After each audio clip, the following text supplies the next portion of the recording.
Welcome to Mina's bookshelf.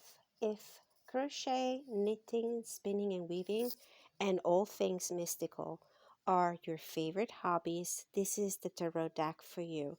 It's the Yarn Tarot, published by 6th and Spring Books. I pre-ordered it during the summer and it was just delivered after a few delays, but it's finally in my hands. It comes in one of these beautiful sturdy boxes like the ones you get from the Liminal 11 publisher. They're quite sturdy and apparently also very hard to get the deck out. Okay, yeah, this is giving me a little bit of a hard time opening it. Okay, this is the inside part of the box, and this is the inside of the box, decorated, and this is the booklet that comes with it, just like Liminal 11. It's a hardbound book, and this is the deck. These are the backs. So let's get right into it. Let's take a look at the cards. It's a 78 card deck, inspired to the Rider-Waite system.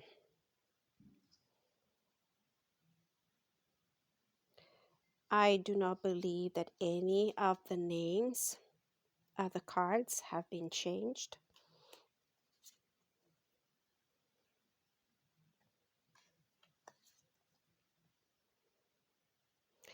The cardstock, it's not exactly thin, but I would say very flexible. The cardstock is matte finished. It reminds me a lot of the new edition of the Luna Soul Tarot published by Liminal 11, although probably the cardstock feels a tiny bit thinner. It's kind of not papery, but you can feel the cardboard quality. Well, we will need to be very extra careful while shuffling. I haven't tried that yet, so I don't know how they're going to shuffle. But they're not laminated. They're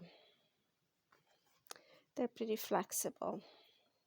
I do not want to pronounce myself yet on the quality of the cards. We'll see how it holds up. As you can see, the major arcana are strongly inspired to the traditional Rider-Waite system, with introduction of these elements that celebrate the knitting, the crochet, the weaving. I would say that this is going to be an easy deck to read.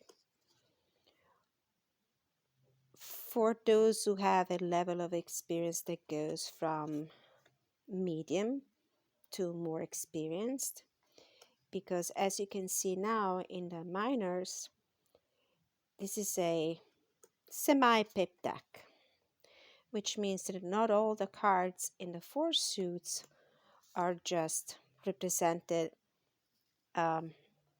with a picture that clearly gives you an idea of the meaning of the card. Some of them will be pips in the sense that you will just see 4, 5, 6, whatever elements in each suit, and you will need to memorize the meanings or read them numerologically if you have any experience with that. Some other cards will be pips with some extra elements that will help you remember what the meaning of the card is. Like, for example, in this 8 of Cups, we do not have exactly the man walking away from the 8 cups neatly stacked and going towards the mountains, but you have the moon, you have the man in the background, you have the 8 elements. Now, in the suit of cups, we have these What are these? Like spools of thread.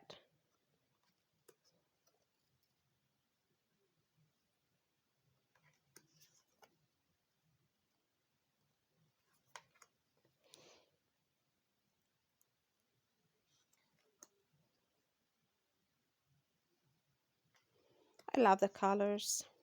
I love what I would call, I think it's vectographic art. I don't mind it. So that was Major Arcana and Cups. And we are now in the Pentacles with looms for the weavers.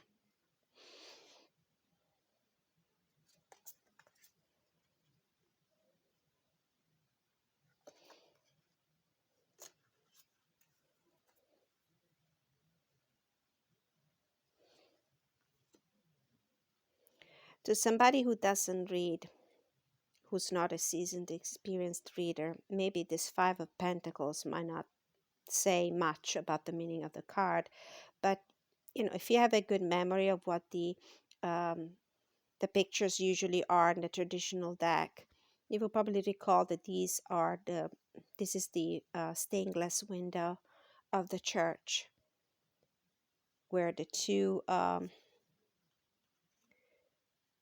beggars are probably going to stop and ask for help.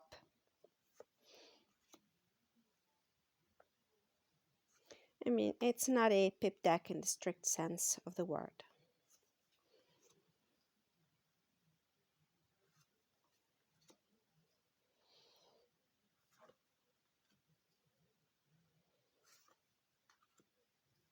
I like the court cards. I like them a lot. It reminds me also of an indie deck that is relatively new, and it's the Tarot by Caro. Very similar concept. So these are the swords, and these are knitting rods.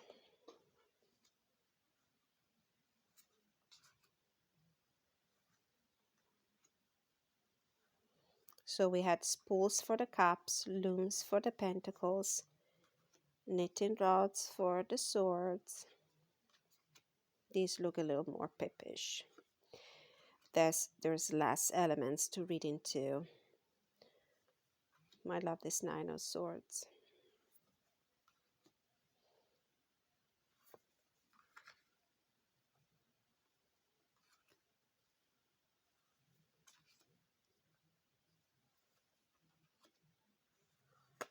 So these were the swords.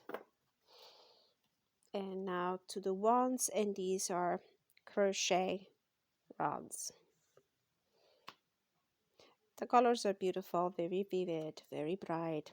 I love this Three of Wands. Although you don't have the typical man standing on a cliff looking at the horizon, looking at the boats leaving or coming in, you do have something that reminds you of that traditional picture. At least you have the boats, so you can work with what you have here. This one, you know, very reminiscent of the Four of Swords as traditionally represented. The Five of Wands, the conflict, the Six of Wands.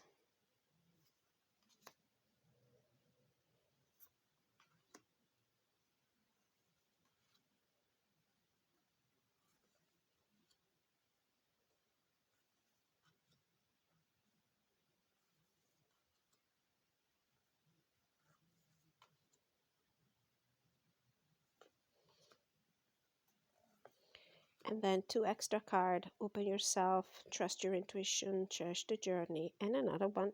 I don't know exactly what's the purpose of this one. Now I have to say, through the cameras, the colors might look a little more enhanced than they are. This color here that looks like a really bright orange in the camera, it's actually more muted terracotta orange. But anyway, I have to say I do like this deck. I'm anxious to work with it. Let's shuffle it to see how it goes with that.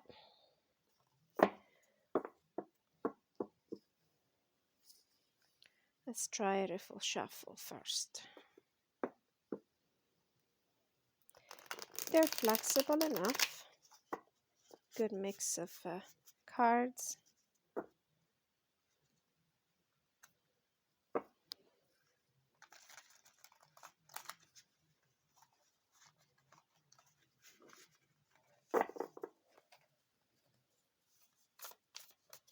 Let's see how it looks. If I put a 3-card spread, past, present, and future. As usual, I hope this sample reading has a hidden message for somebody who's watching this video that might find it useful. So if you want to ask a question, ask Spirit a question right now. This is what we get. Oops. We have the 10 of Cups, celebration, fulfillment, gratification, family, happy community, happily ever after. The Page of Pentacles.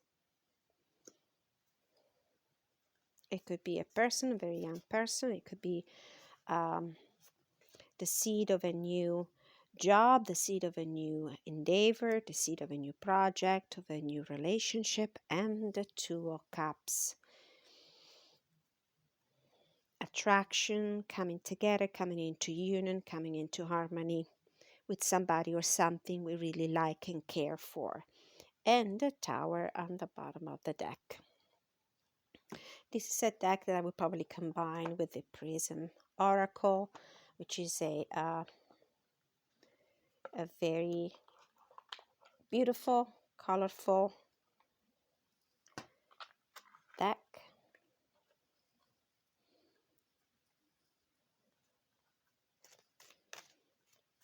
So let's see how it looks like. We have the Peace card.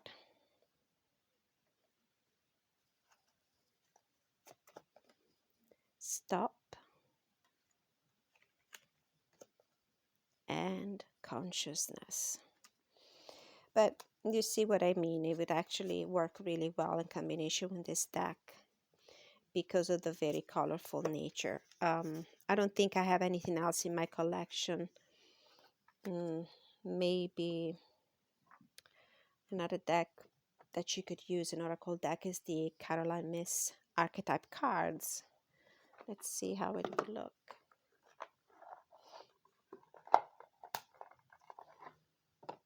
Just a couple of cards down. These are the extra cards. Never mind. We have the Saboteur, the Priest. I would say that the artwork and maybe the colors make these 2 decks compatible. This is the Beggar. All right, now a very quick look at the guidebook. Let me get these cards out of your way. A very quick look at the guidebook. As I said before, it's a hardbound book like the Liminal 11 ones. And I'm quite sure there is a generic introduction about what is the tarot, preparing to read, how to place the cards, reading the tarot, using different spreads, 1 card, the 3-card spread, past, present, future, the clarity spread with 4 cards, the week ahead with 8 cards, the year ahead, which would be a great spread to use these days since we're about to welcome the new year, and the classic Celtic cross. And then we have black and white pictures, 1 page per each of the major arcana, and I see here 2 or 3 main keywords, a little introduction, then an upright meaning and a reverse meaning, which is great. It's more than I was expecting, so it does that for every major arcana. And as far as regards the minors, so yeah, this is the kind of table that will give you the correspondence between the traditional suit and the new element used in this deck. So cups, water, and emotions, imagination, relationship. And it will probably tell you at some point or what is the symbol they use for each of the suits. And then we go into upright meaning, reversed meaning, 2 keywords. So half a page for each of the cards. And let's see if it says anything about the author. I don't remember seeing the name of the author anywhere.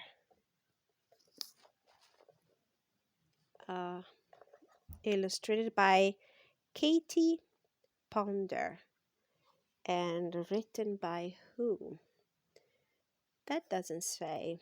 If I find the information, I'll put that in the description below the video. So this was the yarn tarot. Thank you for watching and see you next time.